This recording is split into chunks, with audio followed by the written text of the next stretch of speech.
So let's start with this. Buy or sell, we will see another 3-team trade this offseason. Frank? I'll buy. There's usually one or two, usually for salary cap reasons. So I'll buy.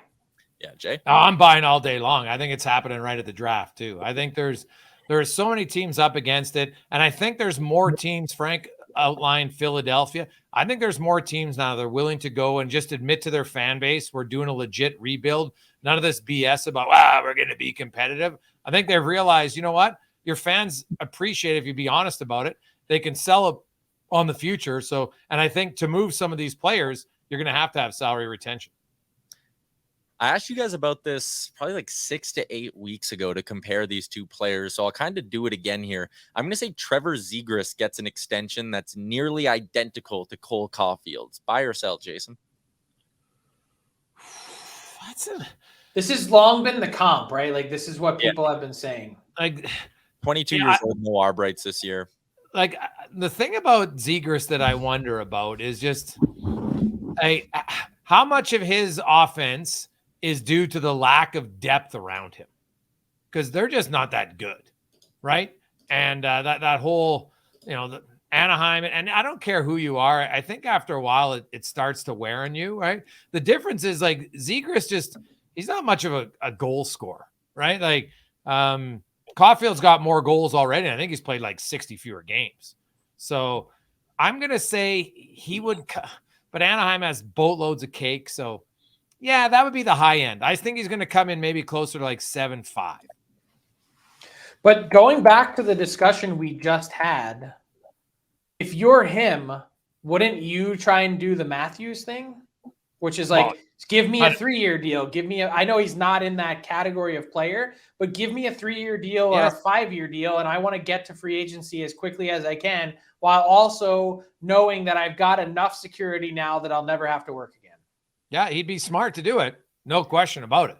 Right. But if you're Zegras, like, you're 22 right now. If you took a 7x7 deal, 49 mil, what's the cap in 7 years? You're a 29-year-old UFA. Who knows how many good seasons he has? Like, you're almost, when you're that young and you get the 7-year ticket, you're almost getting the best of both worlds, because you're going to get a big free agent card at some point.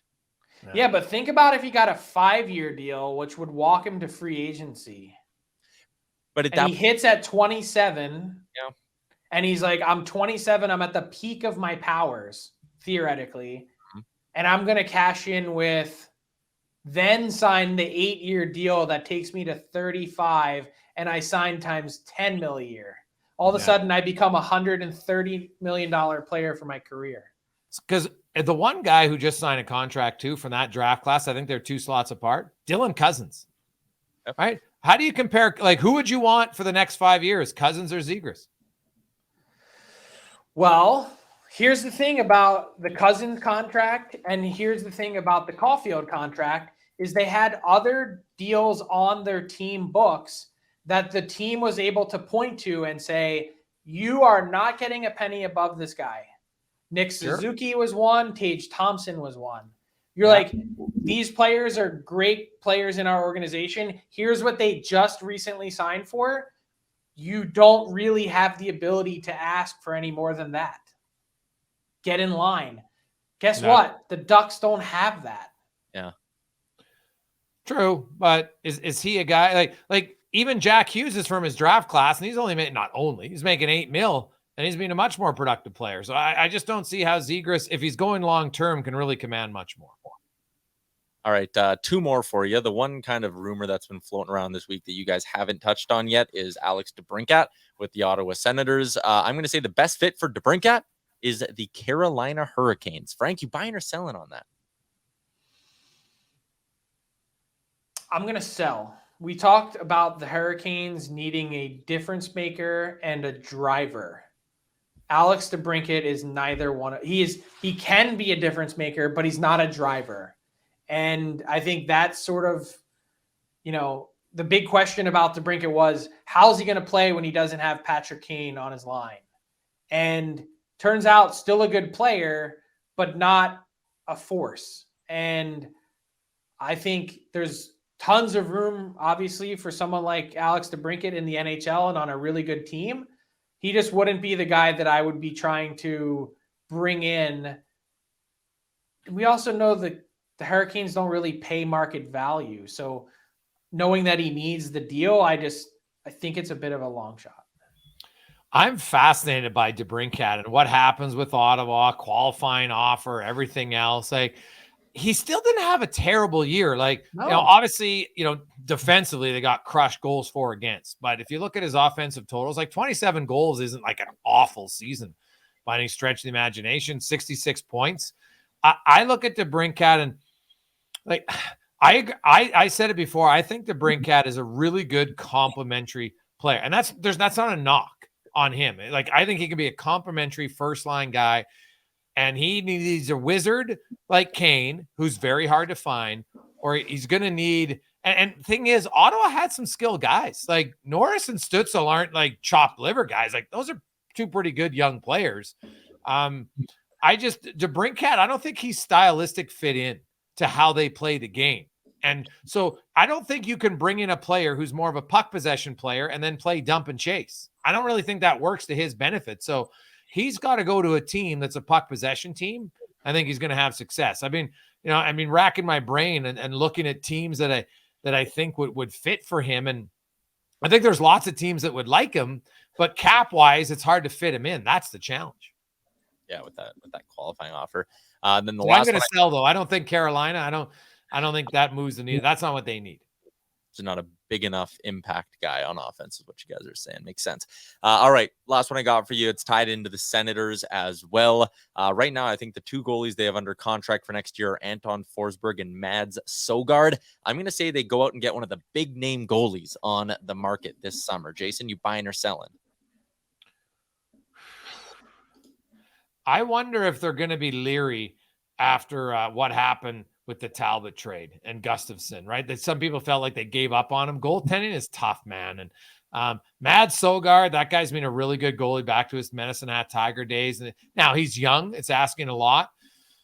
Like, is Winnipeg? Are you talking like a DeBrincat for Hellebuck type of trade here? Oh, I'm not saying straight up trade. I'm saying like maybe you get the assets from DeBrincat and use them for a goalie, or you go sign one of the bigger names on the free agent market, like a Jari.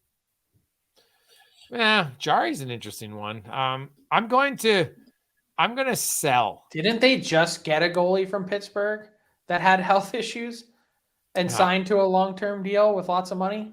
Yeah, but what are the odds two of them don't work out in a row?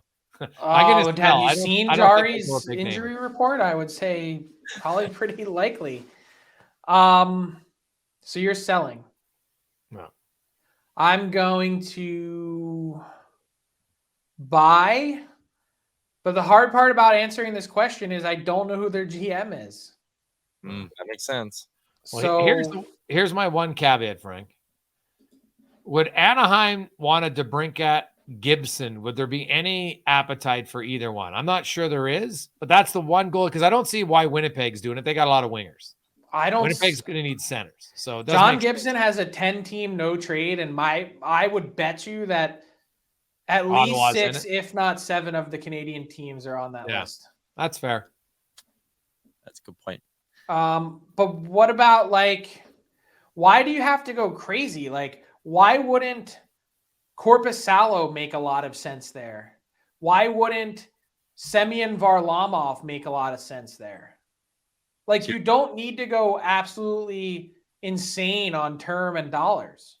You're saying they don't go the tier 1A, they go for the tier 1B kind of guys? I think so. I think you do that and then see which one of your other guys takes the job. Because, like, Forsberg signed for the next couple years, and Forsberg's numbers, they were just okay this year, above league average. But a year ago, 46 games, .917, like, no issue whatsoever. So I don't know. I'd be between one of those, sort of next rung down guys and Forsberg. I'd be like, yeah, sure. Yep. Seems reasonable. All right, there you go. That's your wrap for buy or sell, brought to you by UFC 289, headlined by Nunez versus Aldana this Saturday at the Rogers Arena in Vancouver and in your living room on pay-per-view.